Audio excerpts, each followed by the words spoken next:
قبیلے کا سردار نبی علیہ السلام کا دادا جان جو تھے یہ تھے۔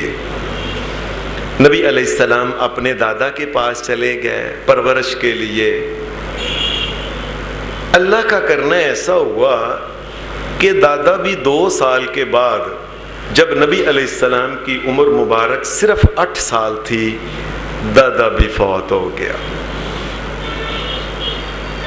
نبی اکرم صلی اللہ علیہ وآلہ وسلم پھر خاندان کا جو عمر میں بڑا آدمی تھا اس کا نام تھا ابو طالب، یہ حضرت علی کے والد ہیں، یہ خاندان کے بڑے تھے۔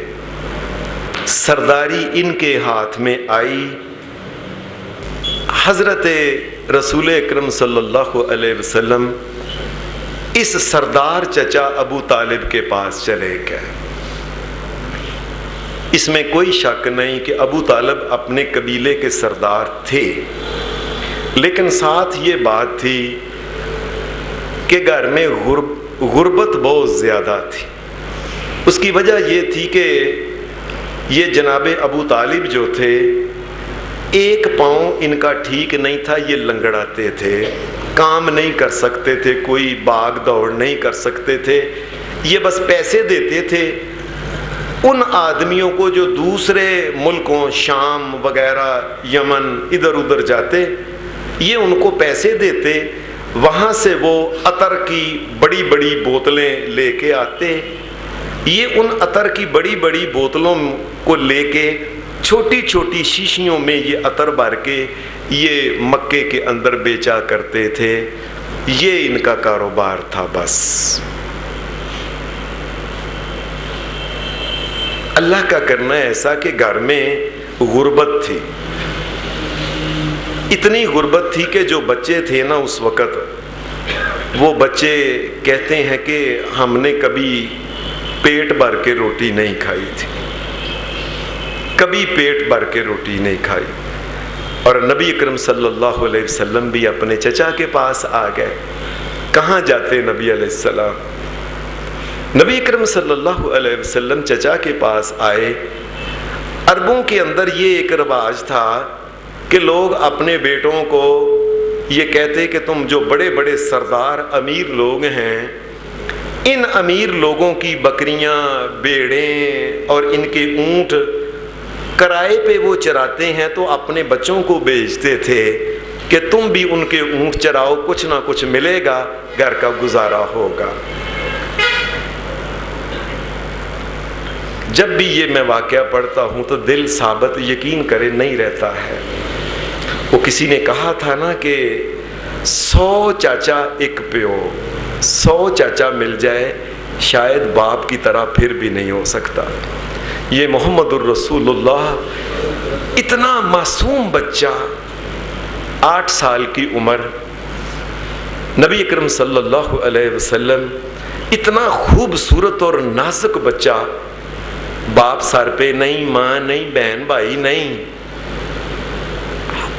جناب رسول کریم صلی اللہ علیہ وسلم کو بھی اسی کام پہ لگا دیا گیا۔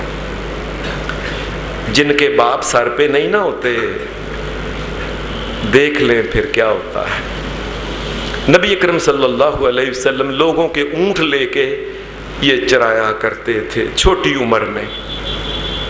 آپ کے اور بھی یار دوست تھے، وہ بھی اونٹ چرایا کرتے تھے، غریبوں کے بچے۔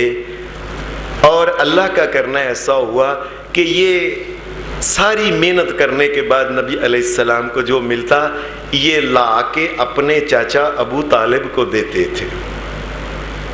یہ بات سمجھ لیں، بہت سے لوگوں کو پتہ نہیں کہ نبی علیہ السلام کے بارے میں کہتے ہیں یہ چچا نے پالا، چچا نے یہ کیا، چچا نے، اللہ کی قسم محمد الرسول اللہ نے کما کے لا کے چچا کو دیا ہے۔ یہ احسان محمد الرسول اللہ صلی اللہ علیہ وسلم کا ہے۔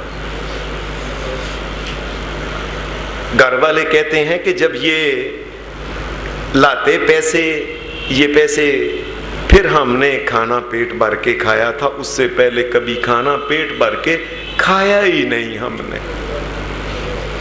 اللہ نے کھانے کے اندر برکت ڈال دی۔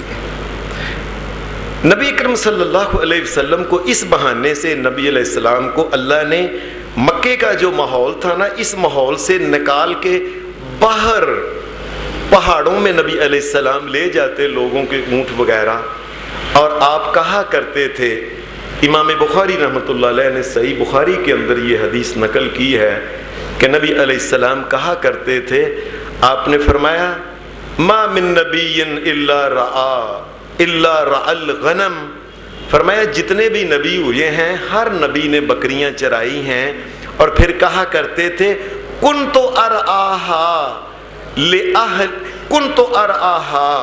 علی قراریط لأہل مکہ، فرمایا میں نے بھی چھوٹے ہوتے مجھے وہ سکے دیتے تھے، قراریط چھوٹے پیسے ہوتے تھے، وہ مجھے دیتے تھے، میں بھی چھوٹے ہوتے لوگوں کی بکریاں چرایا کرتا تھا۔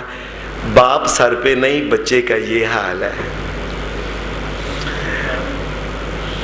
ایک دن دوست آپس میں بیٹھے ہوئے تھے، یہ دوست باتیں کر رہے تھے، یہ باہر جو بکریاں چرانے والے تھے، اونٹ چرانے والے، یہ پہاڑوں کے اوپر،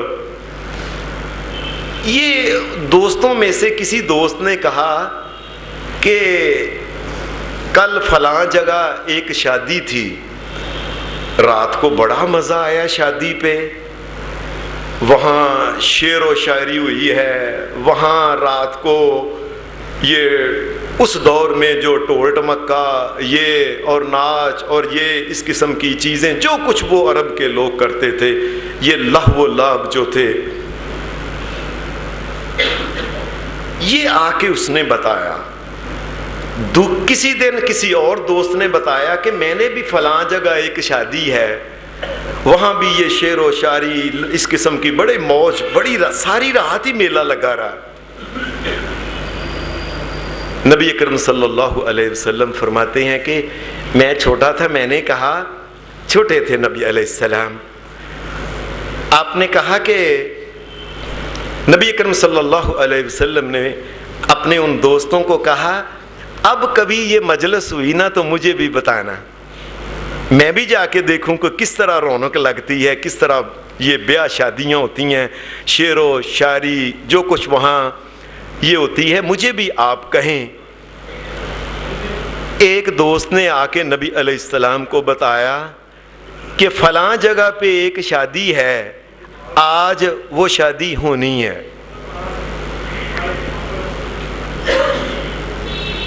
نبی اکرم صلی اللہ علیہ وسلم آپ نے کہا اچھا آج رات شادی ہے اور وہاں یہ پروگرام ہے کوئی، یہ شعر و شاعری، یہ اس قسم کے ہنسی مذاق، یہ موج میلہ ہونا ہے، میں بھی جاؤں گا وہاں۔ نبی علیہ السلام اپنے اونٹ جو تھے نا، جو کسی کے اونٹ نبی علیہ السلام چرایا کرتے تھے، وہ اپنے دوست کو دے کے اس پہاڑی علاقہ میں سے چلتے چلتے جہاں بتایا گیا کہ فلاں جگہ یہ شادی ہے اور رات کو بڑا موج میلہ ہے، نبی علیہ السلام بچے تھے، کہا میں بھی دیکھنے جاتا ہوں، آپ چل پڑے۔ چلتے چلتے چلتے چلتے نبی علیہ السلام یہاں تک کہ نبی علیہ السلام تھک گئے، تھک کے نبی علیہ السلام ایک جگہ بیٹھ کے، اللہ کا کرنا ایسا ہوا کہ نبی علیہ السلام کو نیند آ گئی، ساری رات ہی گزر گئی، صبح کے وقت سورج کی کرنیں رسول اللہ صلی اللہ علیہ وسلم کے مکھڑے پہ پڑی ہیں، نبی علیہ السلام جاگ گئے، اوہو ساری رات ہی گزر گئی۔ نبی علیہ السلام واپس آ گئے، آئے دوست کٹھے ہوئے، انہوں نے کہا کہ کیا کیا ہوا تھا رات کو اس شادی میں؟ نبی علیہ السلام نے بتایا کہ میں ایسے میری آنکھ لگ گئی تو میں دیکھ نہیں سکا، مجھے نہیں پتا کیا ہے۔ اور یہ حدیث میں ہی واقعہ ہے کہ پھر ایک دن کہنے لگے اچھا اب اگر کوئی اور موقع ہوا تو ہم آپ کو بتائیں گے کہ فلاں جگہ یہ آج شادی ہے۔ ایک موقع اللہ کا کرنا ہوا کہ پھر آ گیا، نبی علیہ السلام کو بتایا گیا کہ یار دوستوں نے بتایا فلاں پہاڑ کے پیچھے جو گھر ہے ان کی شادی ہے آج رات کو، تو رات کو پروگرام کرنا ہے انہوں نے۔ نبی علیہ السلام نے کہا میں جاؤں گا، میں بھی دیکھوں گا کیا کیا ہوتا ہے، میں بھی ذرا۔ نبی علیہ السلام وہاں سے چل پڑے۔ اللہ کا کرنا ایسا ہوا کہ دوسری رات بھی نبی علیہ السلام گھر وہاں پہنچے نہیں، شادی والے رستے میں تھوڑی دیر تھکے، کہنے لگے میں ذرا آرام کر لوں، بس بیٹھے ہیں، اللہ کی طرف سے نیند آ گئی۔ اللہ نے محمد الرسول اللہ کو بچپن سے ہی یہ ناچ، یہ گانے، یہ جو محفلیں، یہ جو ٹھاٹھیا شادیوں پہ ہوتا ہے جو عرب کے بدو لوگ کرتے تھے، یہ لہو و لعب سے رسول اللہ صلی اللہ علیہ وسلم کو دوسری دفعہ پھر بچا لیا۔ نبی علیہ السلام کہتے ہیں کہ میں پھر وہ ایسا ہوا، سورج نکل آیا، میں واپس اپنے دوستوں کو آ کے مجھ سے پوچھنے لگے ہاں جی بتاؤ رات کو کیا کیا دیکھا۔ نبی علیہ السلام نے فرمایا میں تو پھر سو گیا۔ کہنے لگے آج کے بعد ہم نے تجھے نہیں، تو موقع ضائع کر، تو نہ خود جاتا ہے نہ دوسروں کو جانے دیتا ہے، آج کے بعد نہیں تجھے بتانا۔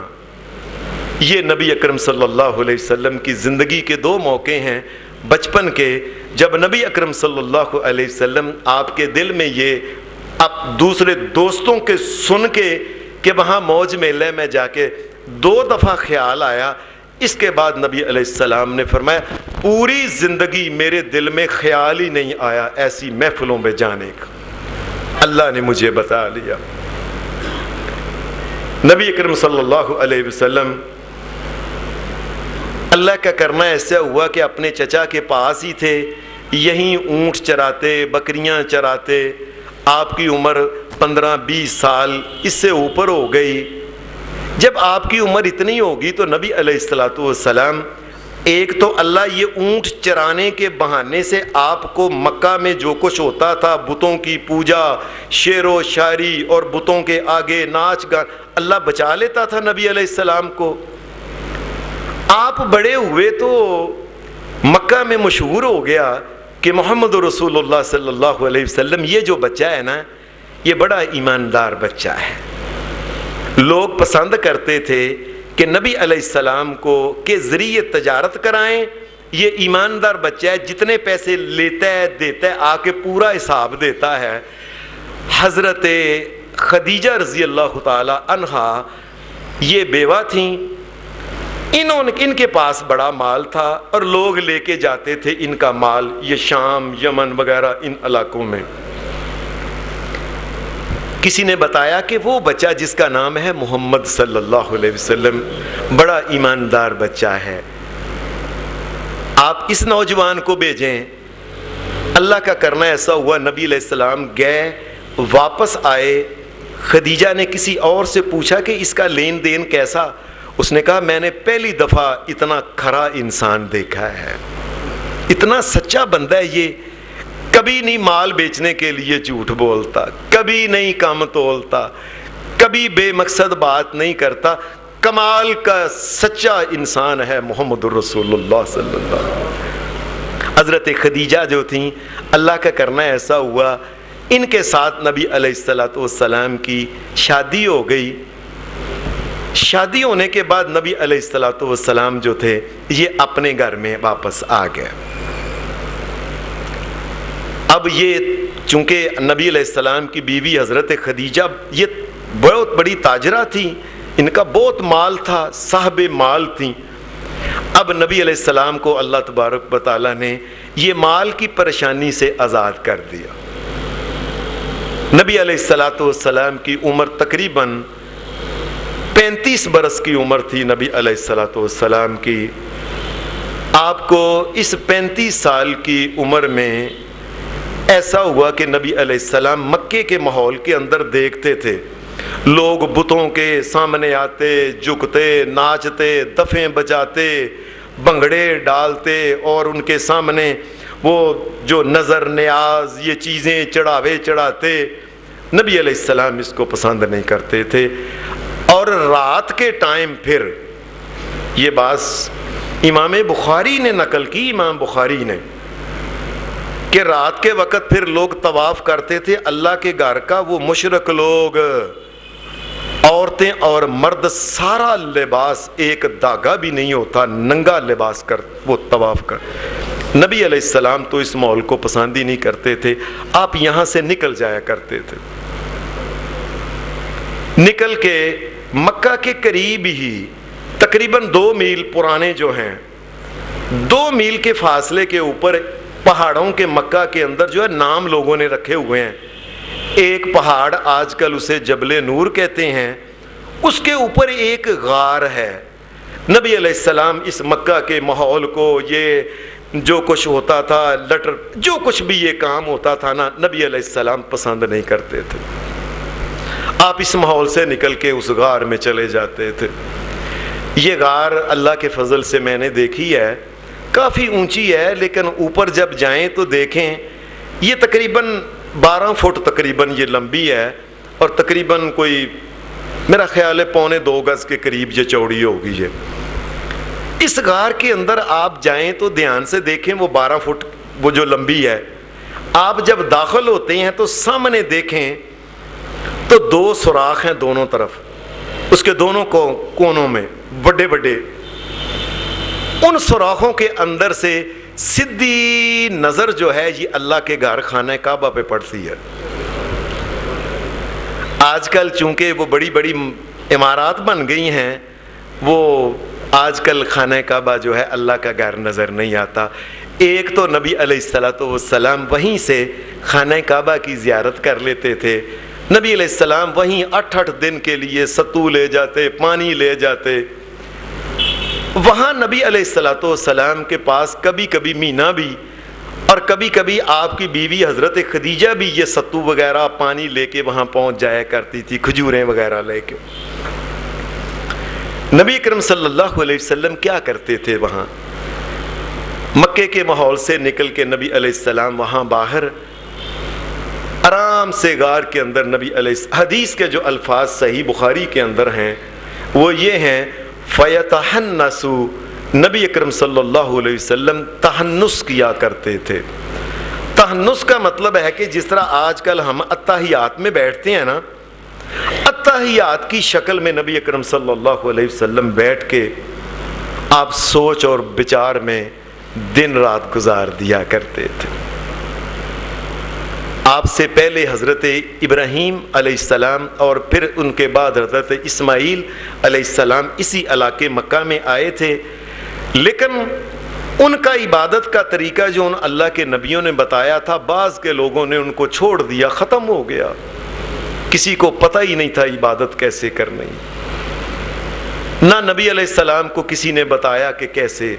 نبی علیہ السلام ایک سوچ اور بچار میں، امام بخاری رحمۃ اللہ علیہ نے یہی بات یہ لفظ لکھا ہے کہ وہ فَيَتَحَنَّسُ، نبی علیہ الصلوۃ والسلام اس سوچ اور بچار میں، کئی مفسرین نے لکھا کہ نبی علیہ السلام یہ سوچا کرتے تھے یہ کائنات کہاں سے آئی ہے، اس کا بنانے والا جو ہے وہ کون ہے؟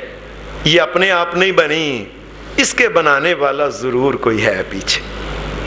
اور اسی قسم کی سوچیں یہ زمین آسمان کے بارے میں، چیزوں کے بارے میں نبی علیہ السلام گہری سوچ میں یہ نبی علیہ الصلوۃ والسلام سوچا کرتے تھے. نبی اکرم صلی اللہ علیہ وسلم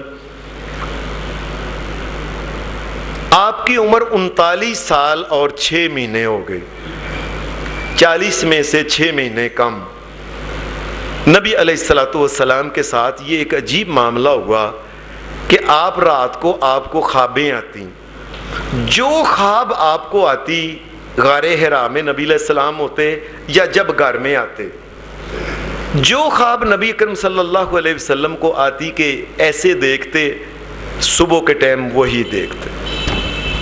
ایسے لگتا جیسے نبی علیہ السلام کو اللہ تبارک و تعالیٰ رات کو خواب میں پہلے ہی بتا دیتا تھا کہ صبح یہ ہونا ہے. اور یہ بھی امام بخاری رحمۃ اللہ علیہ نے صحیح بخاری میں اس کو نقل کیا ہے. حضرت عائشہ صدیقہ فرماتی ہیں کہ آپ کی نبوت جب شروع ہوئی اس سے پہلے 6 مہینے تک نبی علیہ الصلوۃ والسلام کو خوابیں آنا شروع ہو گئیں. اور آپ کہا کرتے تھے، فرمایا یہ جو سچی خواب ہوتی ہے یہ نبوت کا 46واں حصہ ہے. 46واں. نبی علیہ السلام کی کل مدت جو نبوت کی ہے یہ 23 سال ہے، اور 23 سال کے اگر حصے کیے جائیں تو 6 مہینے 46واں حصہ ہی بنتا ہے. اللہ کی قدرت ایسی. نبی علیہ السلام فرمایا یہ نبوت کا 46واں حصہ ہے. نبی اکرم صلی اللہ علیہ وسلم یہاں ایک دن غار میں آپ سوچ بچار میں تھے. اچانک ہی نبی اکرم صلی اللہ علیہ وسلم کو محسوس ہوا کہ غار کے اندر کوئی آ گیا ہے. حالانکہ اگر کوئی انسان نیچے سے چلتا ہے، انسان کی سانس پھول جاتی ہے، پتہ چل جاتا ہے، چلنے کی وجہ سے کوئی کنکر گرتے ہیں، کوئی پتھر، پتہ چل جاتا ہے اوپر کوئی انسان غار کے اندر. یہ پہاڑ کے اوپر سیدھا پہاڑ ہے اور پہاڑ کی چوٹی کے اوپر جا کے یہ غار ہے، اوپر جا کے غار ہیرا. اچانک ہی نبی علیہ السلام کو محسوس ہوا کہ کوئی نمودار ہوا ہے. نبی اکرم صلی اللہ علیہ وآلہ وسلم آپ نے ایسے دیکھا تو سامنے ایک فرشتہ جس کا نام جبرائیل علیہ السلام ہے، یہ نبی علیہ السلام کے سامنے یہ آ گیا. جبرائیل کا مطلب ہوتا ہے اللہ کا بندہ. جبر کا مطلب ہوتا ہے عبرانی زبان میں عبد، اور ایل کا مطلب ہوتا ہے اللہ. یہ عبداللہ اس کا مطلب ہوتا ہے جبرائیل کا، یاد رکھیں. اور میکائیل کا مطلب ہوتا ہے اللہ کی مثل کوئی نہیں ہو سکتا. یہ نام میکائیل علیہ السلام کا ہے. عزرائیل کا مطلب ہوتا ہے کہ مدد اگر کسی نے کرنی ہے تو وہ صرف اللہ کی ذات ہے. دانیئیل کا مطلب ہوتا ہے سب سے بڑا منصف، انصاف اور عدل کرنے والا وہ اللہ کی ذات ہے. یہ جبرائیل علیہ السلام نبی اکرم صلی اللہ علیہ وسلم کے سامنے تھے. نبی علیہ السلام کھڑے ہو گئے دیکھ کے کہ یہ بندہ کون، کہاں سے آ گیا. اس نے نبی علیہ السلام کو یہی کہا، یہ جو میں نے آپ کے سامنے آیتیں پڑھی ہیں، اقرأ بسم ربک الذی خلق خلق الانسان من علق اقرأ وربک الاکرم الذی علم بالقلم علم الانسان ما لم یعلم.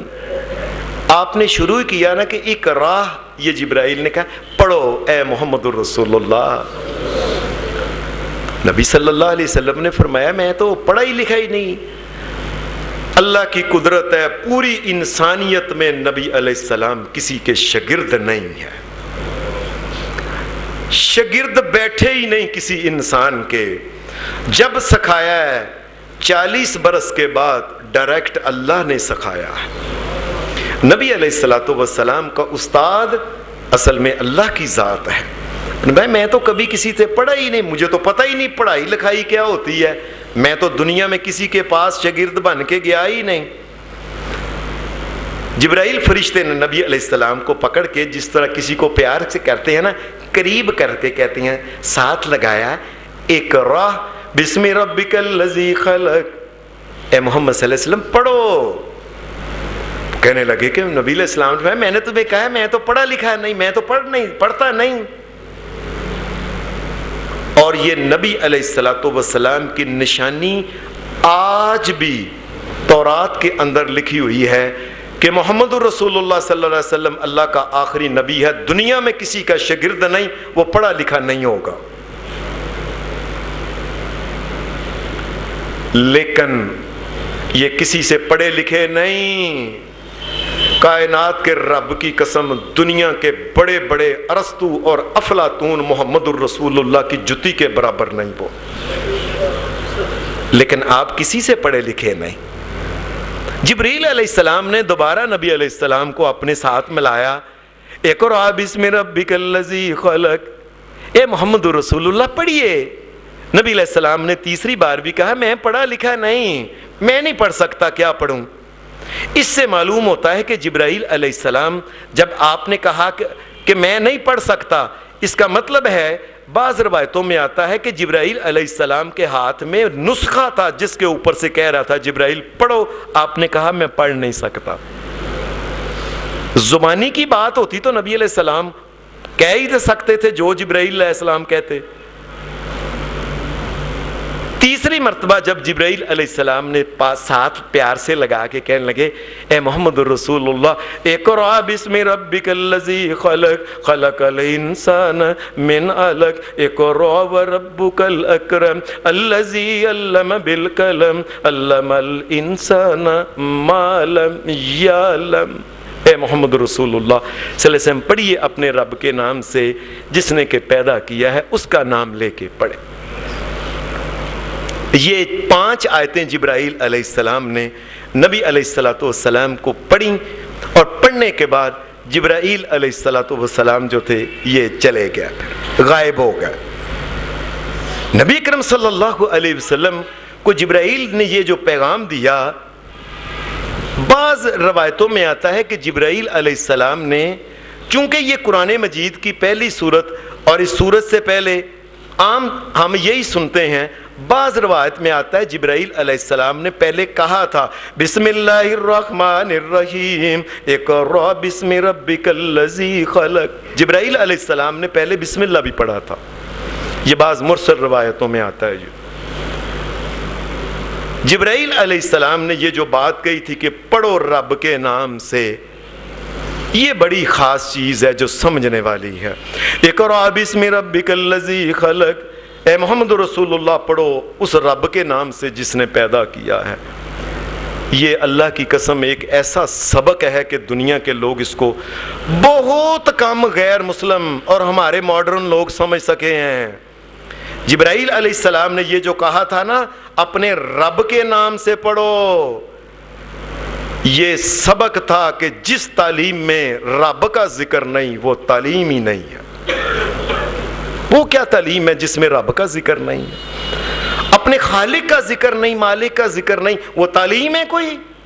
وہ تعلیم ہی نہیں، وہ پڑھائی نہیں۔ اگر اللہ کا ذکر نہیں تو وہ کوئی چیز نہیں، یاد رکھیں۔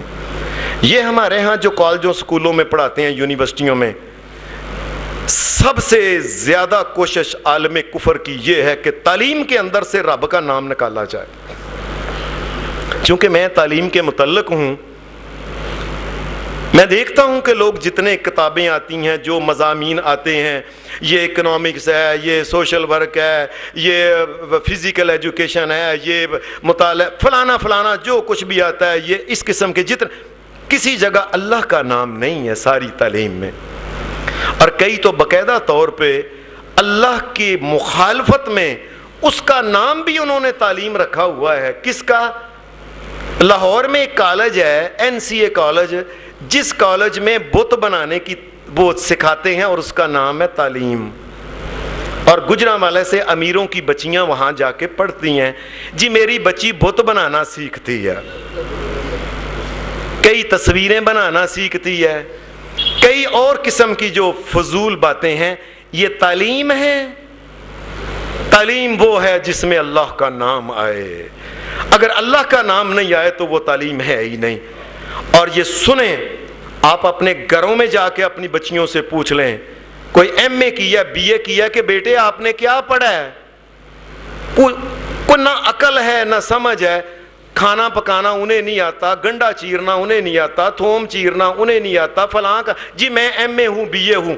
نہ دنیا کی کوئی چیز آتی ہے، نہ سینہ ہے، نہ پرونا ہے، نہ کڑھائی ہے، کوئی دنیا کی عقل نہیں آتی ہے، اور اس کا نام تعلیم رکھا ہوا ہے۔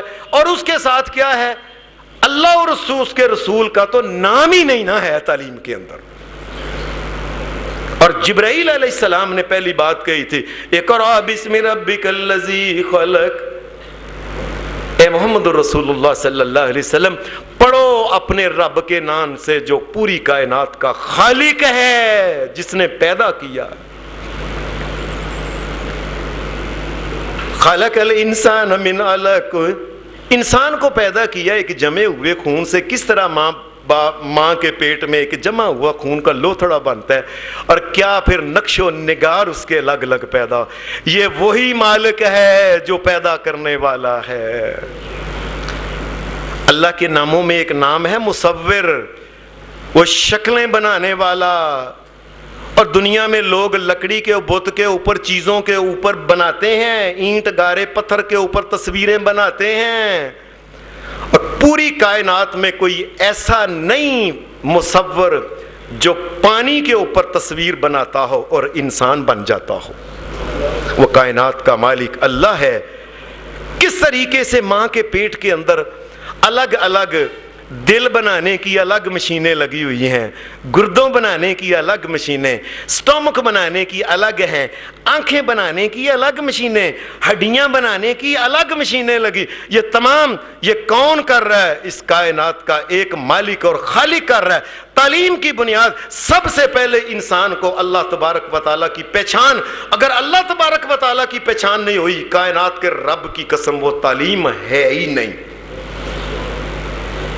اب پوچھیں جی میں MBBS ہوں, جی میں FRCS ہوں, میں جی PhD ہوں, میں اور اپنے خالق کا پتہ ہی نہیں. یہ تعلیم ہے. جس تعلیم میں خالق کا ذکر نہیں, مالک کا ذکر نہیں, رب کا ذکر نہیں, وہ تعلیمی شریعت کی نگاہ میں نہیں ہے. خلق الانسان من علق اقرا وربک الاکرم. پڑھیے اے محمد رسول اللہ, وربک الاکرم, تمہارا رب بڑا سخی ہے. پہلی وحی کے اندر اللہ تبارک و تعالیٰ نے یہ بات پہلی وحی کے اندر یہ کہہ دی کہ اے محمد رسول اللہ صلی اللہ علیہ وسلم پڑھو, تمہارا رب بڑا سخی ہے. اور دنیا میں کوئی ایسا سخی اور ہو سکتا ہے؟ ساری کائنات کو کھانا پینا ہر قسم کی نعمت دیتا ہے اور مفت دیتا ہے. یہ ساری دنیا میں جو اناج پیدا ہوتا ہے, اللہ نے کبھی کسی سے پیسہ لیا ہے؟ ہوا چلتی ہے کبھی پیسہ لیا ہے؟ پھل اگاتا ہے طرح طرح کے رسیلے, طرح طرح کے رنگ روپ, یہ خوشبوئیں زمین کے اندر سے اگاتا ہے, نکالتا ہے. کتنے پیسے لیتا ہے اللہ؟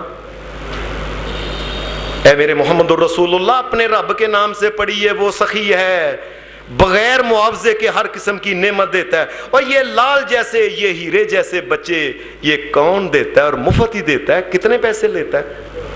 اور آخر پہ پھر وہ اتنا بڑا سخی ہے, انسان کو جہنم سے بچا کے جنت کے اندر بھیجنا چاہتا ہے, اور جو تعلیم دی ہے یہ تعلیم بھی مفت دی ہے. اتنا بڑا سخی ہے کوئی اور اللہ کے علاوہ؟ انسان کا اتنا بڑا کوئی اور خیر خواہ ہے کوئی اور؟ اللہ سے زیادہ کائنات کے رب کی قسم, اللہ انسانیت کا, پوری کائنات میں انسان کا کوئی خیر خواہ اللہ سے بڑا نہیں ہے. اللہ نے نبیوں کے ذریعے بھیج کے انسان کو جہنم سے بچایا ہے. انسان کو عقل, شعور, انسان کو شرم, حیا, ایمانداری, عقل, شرافت, یہ ہر چیز دنیا میں مفت سکھائی ہے. وہ ہے سخی اصل میں. دنیا میں آپ کسی سے 2 لفظ پڑھ لیں, وہ کہتا ہے ٹیوشن کتنی دیں گے. یہ لوگ پیسے لیتے ہیں. کائنات کا مالک بغیر پیسے کے چیز ہر قسم کی نعمت دیتا ہے. اور قیامت کے دن جب جنت بھی دے گا تو یہ بھی مفت میں دے گا. یہ بات یاد رکھ لیں. کسی سے 1 ٹکا 1 ٹیڑی پیسہ بھی اللہ تبارک و تعالیٰ قیامت کے دن نہیں لے گا. وہ انسان جنہوں نے دنیا میں اللہ کی بات مان کے زندگی گزاری ہوگی, مفت کے اندر ان کو جنت عطا کرے گا. اقرأ وربک الاکرم الذی علم بالقلم. اور اللہ تبارک و تعالیٰ نے انسانوں کو پھر قلم کے ذریعے, یہ بچوں کو, بڑوں کو یہ علم سکھایا. اے انسانوں علم سیکھو. علم الانسان ما لم یعلم. انسانوں تمہیں جو کچھ سکھایا ہے, تم اپنے ماؤں کے پیٹوں سے دنیا میں آتے ہو, تمہیں ایک الف کا بھی پتہ نہیں ہوتا. یہ میں نے تمہیں سکھایا ہے. یہ بات سمجھ لیں ذرا. ساری دنیا میں جس قدر جو بھی ترقی ہوئی ہے, کائنات کے رب کی قسم یہ اللہ نے انسان کے ذہن کے اندر ڈال کے اللہ نے اس کے طریقے بتائے ہیں. یہ تب انسان نے یہ سب کچھ کیا ہے. یہ مکان بنانے کا طریقہ, جوتی بنا, کوئی بھی ہے, ہر قسم کی جو معرفت ہے اور علم ہے, یہ میرے رب نے سب کچھ سکھایا ہے. آدم علیہ السلام جب زمین پہ آئے تھے تو ان کو تو پتہ ہی نہیں تھا کسی چیز کا. ان کو جوتی بنانا, ان کو کپڑا بنانا, ان کو فصل بونا, ان کو کوئی بھی کام تھا, یہ اللہ تبارک و تعالیٰ فرمایا یہ تمہارے رب نے تمہیں سکھایا ہے, تمہیں کسی چیز کا پتہ نہیں تھا. یہ سب کچھ سکھا رہا ہے اور مفت کے اندر سکھا رہا ہے. چھوٹا بچہ دنیا میں ماں کے پیٹ سے باہر آتا ہے, آتے ہی دودھ پینا شروع کر دیتا ہے, اور کون سکھاتا ہے اسے دودھ پینا؟ یہ سب میرے رب رحمان اور سخی. اقرأ وربک الاکرم الذی علم بالقلم علم الانسان ما لم یعلم. انسانوں تم کچھ نہیں جانتے تھے، یہ سب کچھ تمہارے سخی رب نے تمہیں سارے کا سارا علم عطا فرمایا. نبی اکرم صلی اللہ علیہ وسلم یہ بات سن کے نا جبرائیل چلے گئے. آپ بڑا کانپ رہے تھے، دل تک تک کر رہا تھا. گھر میں آئے، اپنی بیوی حضرت خدیجہ کو کہنے لگے کہ یہ میرے ساتھ معاملہ ہوا ہے. خدیجہ لقد خشیت علی نفسی، مجھے تو اپنی جان کا خطرہ پڑ گیا، یہ کیا ہے؟ ایسے آیا فرشتہ، ایسے آیا غائب ہو کے چلا گیا، مجھے تو پریشانی لگ گئی. وہ کہنے لگی ابشر اے محمد صلی اللہ علیہ وسلم پریشان نہ ہوں، آپ تو بندے ایسے ہیں. انک لتصل الرحم وتحمل الکل. اے محمد الرسول اللہ، آپ لوگوں کے ساتھ بڑا اچھا سلوک کرتے ہو، آپ غریبوں کے لیے اور کمائی کما کے غریبوں کو تم دے آتے ہو. اے میرے نبی، کہنے لگے اے میرے محمد صلی اللہ علیہ وسلم، جس کا کوئی کمانے والا نہیں ہوتا آپ محنت مزدوری کر کے اس کو گھر میں دے آتے ہو، سچی بات کرنے والے ہو لوگوں کے. آپ جیسے انسان کو اللہ ذلیل کبھی نہیں کرے گا. پریشان نہ ہو. آج بھی دنیا میں یہ بات سن لیں، جو انسان دنیا میں لوگوں کے کام آئے اللہ تبارک و تعالیٰ اس کو دنیا میں ذلیل کبھی نہیں کرے گا. اور وہ کام اگر اللہ کے لیے کرے تو قیامت کے دن بھی اللہ تبارک و تعالیٰ اسے ذلیل نہیں کرے گا. کہنے لگی پریشان نہ ہوں. نبی علیہ السلام آئے، کہنے لگے مجھے کمبل دو. ذرا آرام ہوا تو بتایا کہ یہ ہوا ہے. پریشان نبی علیہ السلام کو پکڑ کے اپنے چچا کے، ان کے چچا کا بیٹا تھا ورقہ بن نوفل، حضرت خدیجہ کے چچا کا بیٹا، ان کے پاس لے گئی. اس نے ایسے کہا یہ تمہارے ساتھ ہوا ہے اے محمد صلی اللہ علیہ وسلم، فرشتہ آیا ہے اور اس نے یہ پیغام دیا ہے. اس نے کہا مبارک ہو، آپ اس امت کے لیے اللہ کے نبی چن لیے گئے ہیں. سب سے پہلے جس نے نبوت کی تصدیق کی تھی وہ حضرت ورقہ بن نوفل تھے. یاد رکھیں، اس بات کو سمجھ لیں، اکثر لوگوں کو پتہ نہیں. اور پھر ساتھ اس نے کہا وہ اس نے آ کے اس طریقے سے آیا اور ایسے چلا گیا. ہاں کہ پریشان نہ ہو، موسیٰ علیہ الصلوۃ والسلام کے پاس بھی آتا تھا ایسے ہی یہ فرشتہ جبرائیل، اور ایسے ہی چلا جاتا تھا. کہنے لگا ایک بات ہے اے محمد صلی اللہ علیہ وسلم، آپ کی قوم نے آپ کو آپ کے شہر سے نکال دینا ہے. نبی صلی اللہ علیہ وسلم پریشان ہو گئے کہ مجھے تو صادق اور امین کہتے ہیں، میرے ساتھ تو اتنا پیار کرتے ہیں. آپ نے سوال کیا اوا مخرجیہ ہم، مجھ کو نکال دیں گے؟ نے کہا نکال دیں گے. اے محمد الرسول اللہ صلی اللہ علیہ وسلم، جو سچ کی بات کرتا ہے لوگ اسے کب پسند کرتے ہیں؟ آج بھی آپ دنیا میں سچ اور حق کی بات کر کے دیکھ لیں، لوگ کہتے ہیں باہر نکل برادری چوں، ایڈا تو سچا. گھر سے مائیں نکال دیتی ہیں، اتنا تو سچا. اے محمد صلی اللہ علیہ وسلم، آپ چونکہ اللہ کے سچے نبی ہیں، انہوں نے آپ کو نکال دینا ہے.